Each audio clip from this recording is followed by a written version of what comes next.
ప్రజాసేవ ఏం చేస్తారు, ప్రజలపైన పరిపాలనపైన ఎట్లాంటి అవగాహన ఉంటుంది వాళ్ళకి. రైట్, ఒక్కసారి బాలకోటయ్య గారితో మాట్లాడదాం. సార్ బాలకోటయ్య గారు నమస్తే అండి. పరిపాలన నమస్తే పవన్ గారు. రైట్ సార్, ఏం చెప్తారు? బాలకోటయ్య గారు చూస్తూ ఉన్నారు, సామాజిక సాధికార యాత్రలంటూ చేస్తూ ఉన్నారు. బడుగు బలహీన వర్గాలంతా నా అన్నదమ్ములు, నా అక్క చెల్లెలంటూ కూడా ముఖ్యమంత్రి జగన్మోహన్ రెడ్డి ప్రతిరోజు ఎక్కడ సభ జరిగినా అదే విషయం చెప్తూ ఉంటారు.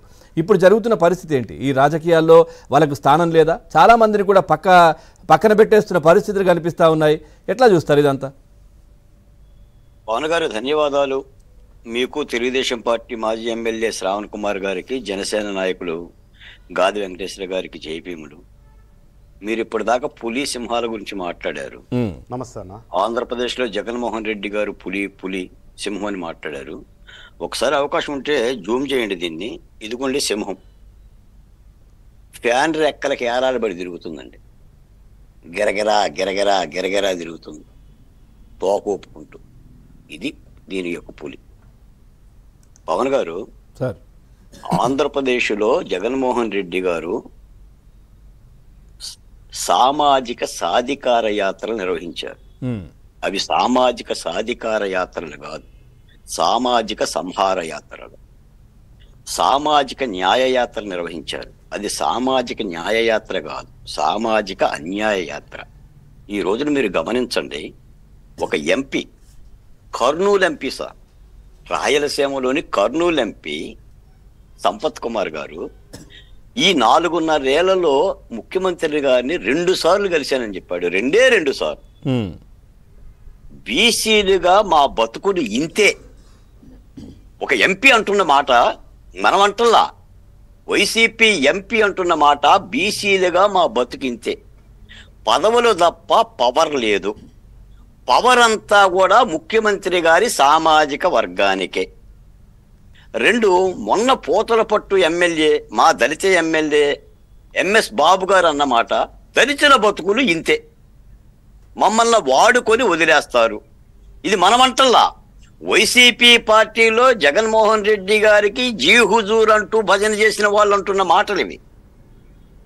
దీనిని ఎలా అర్థం చేసుకోవాలి? ఇదేనా సామాజిక న్యాయం అంటే? ఇదేనా సామాజిక సాధికారత అంటే? ముఖ్యమంత్రి గారు చెప్పేది పదే నా ఎస్సీ, నా ఎస్టీ, నా బీసీ, నా మైనార్టీ అని మీరు అంటున్నారు. ఆయన కూడా అంటున్నాడు. నాకేమనబడుతుందంటే ముఖ్యమంత్రి గారి మాటల్లో no SC, no ST, no BC, no minor. ఇది ఆయన పరిస్థితి. రాష్ట్రం చాలా పక్వానికి వచ్చింది. ఈ వైసీపీ ప్రభుత్వాన్ని గద్దెదించాల్సిన బాధ్యతలోకి వచ్చింది. రేపు వైసీపీ ప్రభుత్వం కనుక లేకపోతే రాష్ట్రానికి అమరావతే కాదు, అసలు రాజధాని లేకుండానే పాలన సాగుతుంది. మరోమారు అధికారంలోకి వస్తే అంటే ఇల్లు లేకుండానే వీధుల్లో నుంచి పరిపాలన చేసుకోవాలి.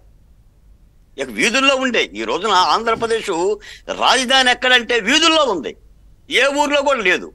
అంటే అంత దుర్మార్గమైన పరిపాలన జరుగుతుంది. రేపు మళ్ళీ జరగరాని తప్పు జరిగితే ఏడవటానికి కన్నీళ్లు కూడా మిగలవు. కాకపోతే ఇప్పుడు మేము చెప్పేది ఏంటంటే, ప్రజాస్వామ్యంలో చట్టబద్ధ ప్రక్రియ చాలా ప్రాధాన్యం. ప్రతిపక్ష పార్టీలు రాష్ట్రాన్ని కాపాడుకోవటం కోసం చాలా గురుతరమైన బాధ్యతగా పనిచేయాలి. ఈ రోజున జగన్మోహన్ రెడ్డి గారు సీట్లు చూస్తున్నాడు, సరే. ప్రతిపక్ష పార్టీలు కూడా దాదాపుకి వస్తున్న వార్తల్లో 35%, దాదాపు 90%, 80% మీద పాత కాపులకే సీట్లు ఇస్తామనే మాటలు మాట్లాడుతున్నారు. మరి అలా పాత కాపులకి ఇస్తే పని అవుతుందా? రేపు చట్టసభల్లో ఉద్యమాల నుంచి వచ్చిన మాలాంటి వాళ్ళ ఉండాల్సిన అవసరం కూడా ఉంది. నేను నిజంగా చెప్తా, 1994లో కాన్షీరామ్ గారు ఓట్లు మీవి సీట్లు, ఓట్లు మావి సీట్లు మీవి అని చెప్పిన ఒక నినాదంతో రాజీవ్ గాంధీ గారి మీద పోటీ చేశారు. రాజీవ్ గాంధీ గారి పోటీ చేస్తేనే లోకం చూసింది, భారతదేశం చూసింది. రేపొద్దున ఇదే సామాజిక సంహారానికి నిరసనగా రేపు పులివెందుల్లో మేమే పోటీ చేస్తాం. పులివెందుల్లో పోటీ చేస్తాం. ఈ రాష్ట్రానికి చెప్పాల్సిన అవసరం ఉంది. సార్ పవన్ గారు, ఒక్క మాట చెప్తున్నాను సార్, ఈ రోజున అంగన్వాడీ టీచర్లు కూడా జాకెట్లు లాగుతున్నారు, చీరలు లాగుతున్నారు. అమరావతి మహిళలను పొత్తి కడుపులో చెయ్యేసి అరెస్ట్ చేశారు. చెత్త మీద పన్నేసిన ముఖ్యమంత్రి గారికి చెత్త కార్మికుల యొక్క బాధలు పట్టవు, పారిశుద్ధ్య కార్మికులు పట్టవు. బెజవాడ కంపు కొడుతుంది సార్. బెజవాడ కంపు కొట్టి నిన్న కూడా భవానీపురము సరే సింగనగర్ లో ప్రజలు ఇప్పుడు పారిశుద్ధ్య కార్మికులను పిలిచారు, మాట్లాడారు వాళ్ళతో, అంటే వాళ్ళు కూడా తాత్కాలికంగా విరమించారు. మరి అంగన్వాడీ వర్కర్స్ ఎందుకు పిలవట్లేదు అంటే ప్రస్తుతం చర్చ ఇది మనది కాకపోయినా కాబట్టి మీరు అంశాన్ని తీసుకొచ్చారు కాబట్టి అడుగుతున్నా. అంటే పారిశుద్ధ్య కార్మికులు అంటే ఇప్పుడు వాళ్ళ ఇళ్ల ముందు చెత్త పేరుకుపోయింది ప్రజాప్రతినిధుల దగ్గర కాబట్టి పిలిచి మాట్లాడారా? మరి వాళ్ళ అవసరం లేదా అంగన్వాడీలు? ఇప్పుడు పవన్ గారు అంగన్వాడీలతో పెట్టుకుంటే వాళ్ళ అంగడే బంద్ అవుతుందండి. మీకు అంగన్వాడీల యొక్క పరిస్థితి మీకు తెలుసు. ఎందుకంటే చాలా దుర్మార్గంగా అసలు పైపెచ్చు వాళ్ళు అధికార ప్రతినిధులు చెప్తారంటే అంగన్వాడీ వేతనాలు 1000 రూపాయల నుంచి 11,500 రూపాయలకు జగన్మోహన్ రెడ్డి గారు పెంచారంట. ఎంత దుర్మార్గం అంటే, నీకు తెలంగాణ ప్రభుత్వంతో పోలిస్తే 1000 రూపాయలు అదనంగా ఇస్తానని చెప్పిన ముఖ్యమంత్రి గారు కనీసం వాళ్ళకు బాధ్యత పడి ఇప్పుడు సజ్జలుగా చెప్తున్నారు రేపు మేము అధికారంలోకి వస్తే మీకు వేతనాలు ఇస్తామనని. ఎవరిచ్చారు ఆయన గ్యారెంటీ అధికారంలోకి వస్తామని? రేపు అధికారంలో రాకపోతే ఏమి ఇస్తాడు? ఆ నెలల్లో డబ్బులు ఇస్తాడా?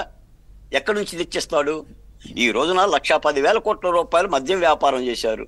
ఏడాదికి 2,000 కోట్ల రూపాయలు ఇసుక వ్యాపారం చేస్తున్నారు. 8 రకాల విద్యుత్ పన్నులతో 50,000 కోట్ల రూపాయలు పన్నుల భారం వేస్తున్నారు.